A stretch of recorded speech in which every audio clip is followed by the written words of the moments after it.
So basically आज हमारा topic जो है वो डीपीएसपी है। आप इसका फुल फॉर्म शायद जानते होंगे। इसका मीन्स होता है direct principle of state policy. तो इंडियन कॉन्स्टिट्यूशन भी हमारे पार्ट 4 में एग्जिस्ट करता है। तो देखिए, इसका मैं आपको ब्रीफ इंट्रोडक्शन दे देता हूँ। पहले डीपीएसपी का मीन्स क्या होता है। देखिए, हमने पहले फंडामेंटल राइट को पढ़ चुके हैं। तो हमने फंडामेंटल राइट में ये देखा था कि अगर कोई हमारे फंडामेंटल राइट हमसे ले रहा है तो उनको हम सुप्रीम कोर्ट में अपील कर सकते हैं और हाई कोर्ट में अपील कर सकते हैं। वो अलग अलग आर्टिकल से कर सकते हैं हम लोग, ठीक है। लेकिन डीपीएसपी में क्या होता है, हम लोग इस टाइप का कुछ लीगल एक्शन नहीं ले सकते हैं, क्योंकि DPSP is a not a legal, मतलब इसमें बताया गया है कि ये नॉन जस्टिसिएबल है। तो देखिए, आगे शुरू करते हैं, आपको पता चल जाएगा। तो डीपीएसपी का फुल फॉर्म होता है direct principle of state policy. From it was taken from Ireland and Ireland taken from it Spain. मतलब जो डीपीएसपी है इसको आयरलैंड से इंपोर्ट किया गया था और आयरलैंड ने स्पेन से इसको लिया था। अब इसका मेन काम क्या होता है in Indian constitution to promote social and economical democracy. और मतलब इसका बनाया किसने था इंडिया में, तो लिखा हुआ है मेड बाय BN राव, ठीक है। अब देखिए, पॉपुलर स्टेटमेंट्स, मतलब डीपीएसपी के बारे में अलग अलग लोगों ने क्या क्या कहा था। तो सबसे पहले केटी शाह ने इन्होंने बोला था it is like a bank cheque. तो इसका मीनिंग मैं समझा रहा हूँ आपको। देखिए, बैंक चेक का मतलब क्या होता है, जब आप बैंक में कोई चेक को डिपॉजिट करते हैं तो ये आपके हाथ में नहीं होता है कि वो उसको पास करे। ये बैंक के हाथ में होता है कि वो उसको पास करना चाहता है या नहीं करना चाहता है।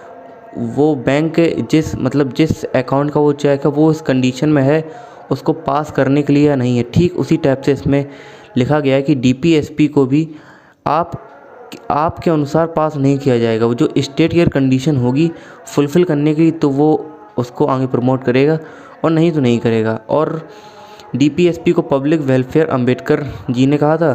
तो आइए अब इधर से डीपीएसपी के अंदर जितने आर्टिकल्स हैं वो यहाँ से स्टार्ट होते हैं। तो सबसे पहला आर्टिकल हम लोग देखेंगे आर्टिकल 36। तो देखिए, आर्टिकल 36 में क्या कहा है, डेफिनेशन ऑफ स्टेट। हम लोगों ने आर्टिकल 12 में भी डेफिनेशन ऑफ स्टेट पढ़ा था, लेकिन वो डेफिनेशन ऑफ स्टेट अलग अलग है। यहाँ पे एयरपोर्ट अथॉरिटी है, इलेक्ट्रिक अथॉरिटी है, सेंट्रल अथॉरिटी है। आप इनसे कोई क्वेश्चन नहीं कर सकते हैं डायरेक्ट जाके कि आप इस टाइप का एक्शन क्यों ले रहे हैं। जैसे अगर इधर जो आर्टिकल 12 में पढ़ा था आपने स्टेट, अगर वहाँ आपके फंडामेंटल राइट्स को लिया जा रहा है तो आप उसके अगेंस्ट जाकर सुप्रीम कोर्ट में अपनी अपील दे सकते हैं। लेकिन यहाँ पर it is a non justiciable. तो समझ गए होंगे कि यहाँ किस स्टेट की बात की जा रही है। देखिए, आर्टिकल 37 में वही बात लिखी है जो मैंने बताई आपको।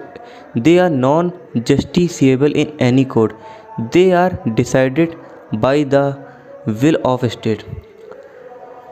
स्टेट की इच्छा के अनुसार ये काम करते हैं। अगर राज्य की इच्छा है, मतलब वो इसको आगे पास करे तो इसको पास किया जाएगा, अगर नहीं है तो आप इसको फोर्स नहीं कर सकते हैं।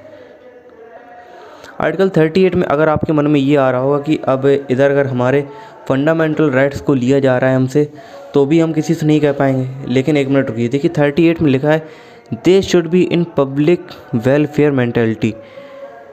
डीपीएसपी मतलब डीपीएसपी कुछ इस टाइप का ना हो कि वो पब्लिक के अगेंस्ट जाए, उनको मतलब उससे नुकसान हो। लेकिन इसी 38 के अकॉर्डिंग पब्लिक वेलफेयर मेंटेलिटी। देखिए, आर्टिकल 39 में भी लिखा है। पहले ये काफ़ी होता था, 39 के काफ़ी पार्ट हैं, तो इसको मैं आपको ये 39 के आगे वाले पार्ट में दिखाऊंगा मैं आपको। तो आइए प्रोसीड करते हैं 39 के लिए। देखिए, 39 में लिखा था कि equal ways for man and women. अगर किसी काम को एक मेल एंड फीमेल कर रहा है तो उसको इक्वल वेज दिया जाएगा। अब ये प्राइवेट सेक्टर में काफ़ी डिफरेंस होता है इसमें, लेकिन गवर्नमेंट सेक्टर में ऐसा कुछ देखने को नहीं मिलता है। इक्वल वेज दिया जाता है। अगर उसी काम को अगर मेल करे या फीमेल करे, इससे कोई फ़र्क नहीं पड़ता है। राइट टू इक्वलिटी आपने पढ़ रखा है ना इसको। तो 39 के ए में लिखा है to promote equal justice and to provide free legal aid to poor.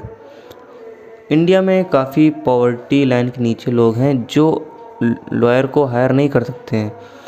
तो अकॉर्डिंग टू 39A गवर्नमेंट की ये रिस्पॉन्सिबिलिटी है कि वो उन लोगों को फ्री लीगल एड के अंतर्गत उनको फ्री वकील प्रोवाइड कराए।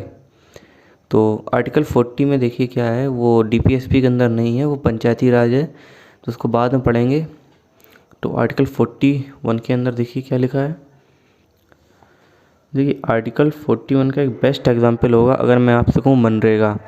To secure the right to work, to education and to public assistance in case of unemployment, old age, sickness and disablement.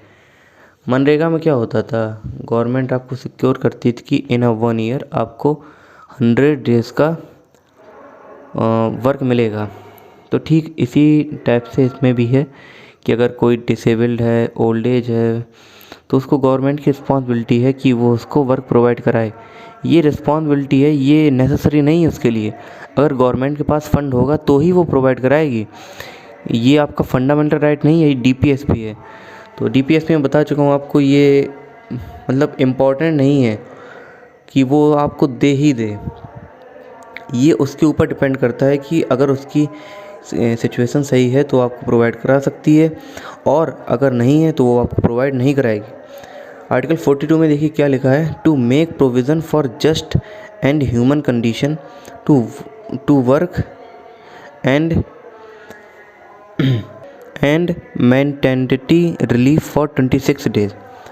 देखिए इसमें काफ़ी जो वर्कर्स होते हैं उनके लिए काफ़ी स्ट्रॉन्ग पॉइंट बन जाता है ये, कि वो प्रोवाइड कराएं आपको एक ह्यूमन कंडीशन टू वर्क। मतलब जहां आप काम कर रहे हैं वहाँ टॉयलेट, वॉशरूम एंड वेंटिलेशन एक प्रॉपर वे में होना चाहिए।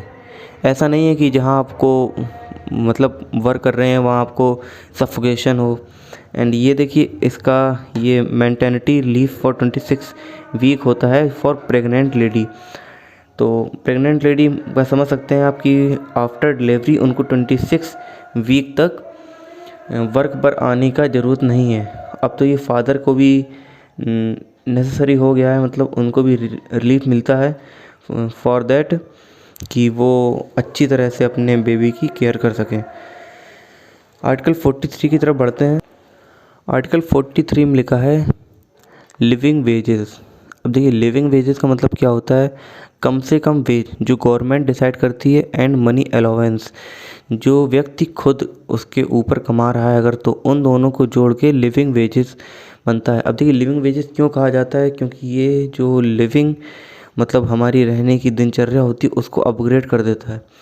And the participation of labour in industry conference. देखिए अगर कोई इंडस्ट्री चल रही है तो उसमें अगर कोई चेंजेस आ रहे हैं तो उसमें मज़दूरों की साझेदारी लेना एक अति आवश्यक हो जाता है। तो इसीलिए ट्रेड यूनियन, लेबर यूनियन आपने नाम सुना होगा, तो क्या करते हैं, एक ग्रुप का एक लीडर होता है तो वो सारे ग्रुप में उस बारे में डिस्कशन करता है, और उसका मतलब जो एक निर्णय होता है वो डायरेक्ट जाकर एक हायर अथॉरिटी को बता देता है कि लेबर की क्या मंशा है। तो इससे लेबर और इंडस्ट्री के बीच में कोई मतलब दीवार खड़ी नहीं होती है, एक लिक्विडिटी बनी रहती है दोनों के बीच में। आर्टिकल 47 देखिए लास्ट आर्टिकल है इसका, to raise the level of nutrition and standard of living people to improve public health. Mid day meal चलाई जाती हैं कि जो छोटे बच्चे हैं उनको एक अच्छा पौष्टिक आहार मिल सके, और इसी के तहत आपका वो पोलियो का वैक्सीन लगता है। तो ये सारे हैं। तो आशा करता हूँ आपको समझ में आ गए हैं। तो thank you, goodbye, see you.